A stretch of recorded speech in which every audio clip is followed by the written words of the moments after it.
चुंबकत्व का next part है जिसमें हम क्या देखेंगे कि अगर हमें करंट की दिशा पता है तो चुंबकीय क्षेत्र की दिशा क्या होगी, ये कैसे ज्ञात करते हैं। तो अगर कोई वायर जो है वो सीधा है और उसमें हमको करंट की दिशा पता है कि ये करंट की दिशा है, तो चुंबकीय क्षेत्र की दिशा क्या होगी वो इस तरह से दाएं हाथ के नियम से ज्ञात कर सकते हैं।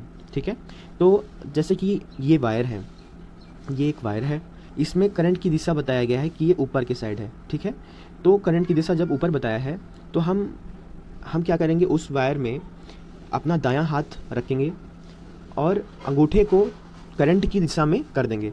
तो उंगलियां हमारी, ये वाली उंगलियां जिस दिशा में घूम रही हैं वो हमारे मैग्नेटिक फील्ड के डायरेक्शन को बताएगा, चुंबकीय क्षेत्र की दिशा को बता देगा। ठीक है, तो ये हो गया दाएं हाथ का नियम। अगर ये सीधा वायर है तो दाएं हाथ का नियम का हम लोग उपयोग कर सकते हैं। ठीक, अगर ये कोई परिनालिका है ना, ये परिनालिका है, उसमें ये इस तरह से वायर लपेटा हुआ है ना, इसमें कैसे ज्ञात करेंगे।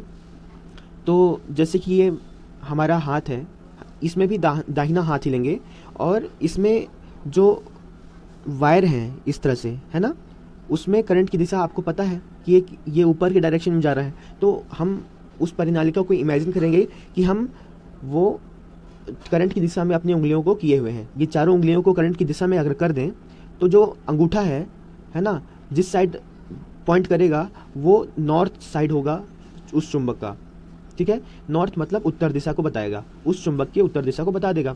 तो उत्तर दिशा पता मतलब उसके अपोजिट वाला क्या हो जाएगा, साउथ हो जाएगा। ठीक है, अब ये भी एक सीधे वायर पे मैग्नेटिक फील्ड को बता रहा है। तो जैसे कि आप यहाँ देख रहे हैं, अगर ये हम लोग इस नियम का नाम है कार्क स्क्रू नियम। ठीक है, तो कार्क स्क्रू नियम में क्या होता है कि स्क्रू को जब हम टाइट करते हैं तो जिस दिशा में टाइट करने पे आगे बढ़ता है ना, तो अगर उसको करंट की दिशा मान लें और जिस साइड आप घुमाते हैं पेचकस को है ना, और वो टाइट होता है, तो जिस साइड घूमता है आपका पेचकस तो वो मैग्नेटिक फील्ड के डायरेक्शन को बताएगा। अब ये है एम्पियर नियम। इसमें अपन क्या है कि आप फील्ड में जाओगे और ये जानना चाहोगे कि धारा की दिशा क्या है, और आपके पास चुंबकीय सुई है, तो आप कैसे जानोगे कि धारा की दिशा क्या है ना। तो आप एम्पियर नियम के थ्रू जान सकते हैं। कैसे, तो जैसे कि ये ओवरहेड लाइन है ना, जो ऊपर 3-4 वायर गए होते हैं RYB और न्यूट्रल है ना, उस पर आपको जानना है कि धारा की दिशा क्या है। तो आप कैसे जानेंगे, आप एक चुंबकीय सुई ले लेंगे है ना, जो आपके हाथ में होगी, आप उसको ओवरहेड लाइन के समीप ले जाएंगे। ठीक है, और खुद को इमेजिन करेंगे कि आप क्या है, ओवरहेड लाइन के पैरेलल में हैं।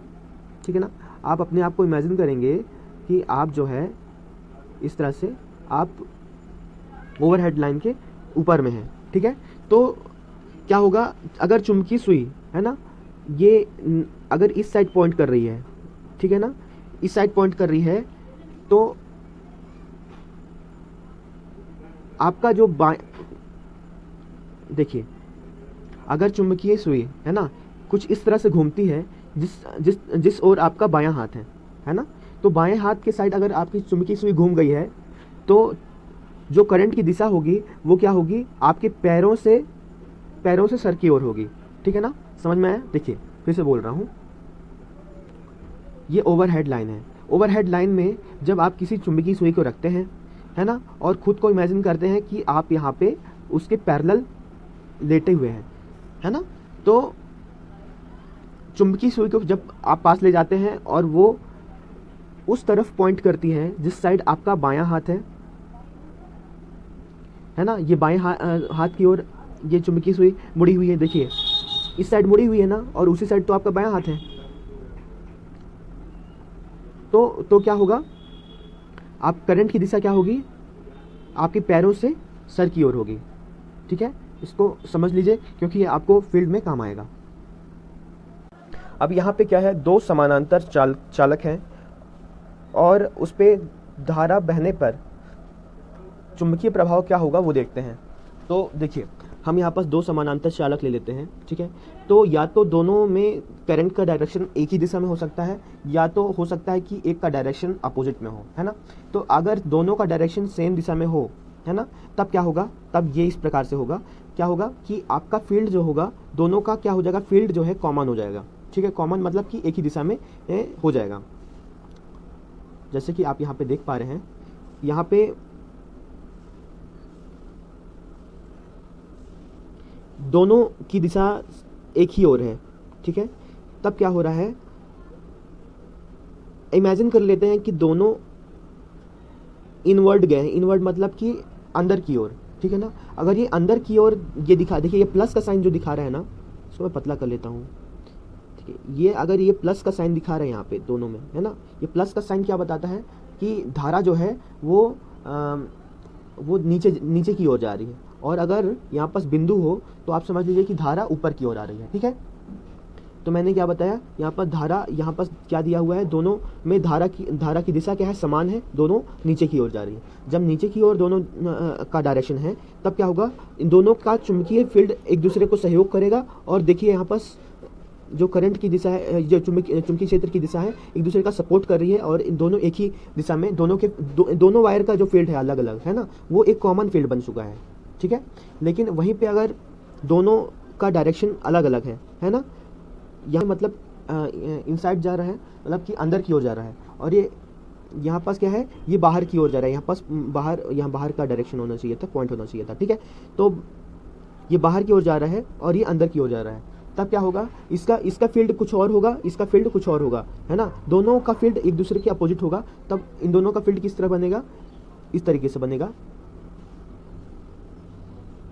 ये लाइंस एक दूसरे को टच नहीं कर पाएंगी, ठीक है ना, क्योंकि ये एक दूसरे को क्या कर रहे हैं, इनकी लाइंस क्या कर रही हैं, एक दूसरे को अपोज कर रही हैं, क्योंकि दोनों की दिशा क्या है, अलग अलग है, ठीक है। अब देखते हैं कि उत्पन्न हुए आकर्षण व प्रतिकर्षण के बल का मान किस प्रकार से ज्ञात कर सकते हैं।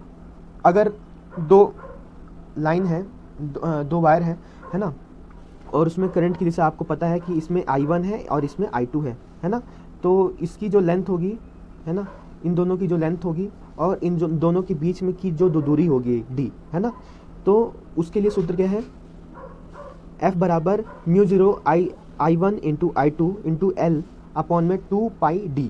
d क्या है, इन दोनों के बीच की दूरी होगी, ठीक है। d इन दोनों वायर के बीच की दूरी है, और L इन दोनों वायर का लेंथ है, और I1 पहले वाले वायर में करंट की मात्रा है, और I2 दूसरे वाले वायर में करंट की मात्रा है।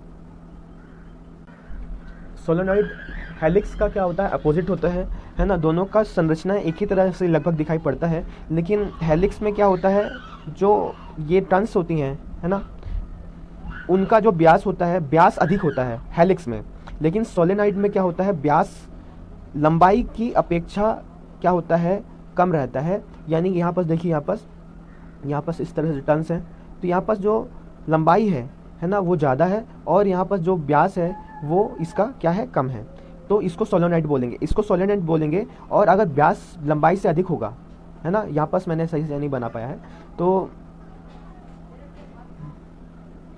अगर ये इस तरह से मान लीजिए, ठीक है, लंबाई क्या है, यहाँ तो मैंने इक्वल ही बना दिया, लगता है ज़्यादा ही बन गया, छोड़ो, आप समझ लो कि व्यास जो है, व्यास अगर ज़्यादा है लंबाई से तो वो हेलिक्स कहलाएगा, और अगर व्यास कम है लंबाई से तो वो सोलेनॉइड कहलाएगा, ठीक है। आज के लिए इतना ही, बाकी नेक्स्ट लेक्चर में देखेंगे।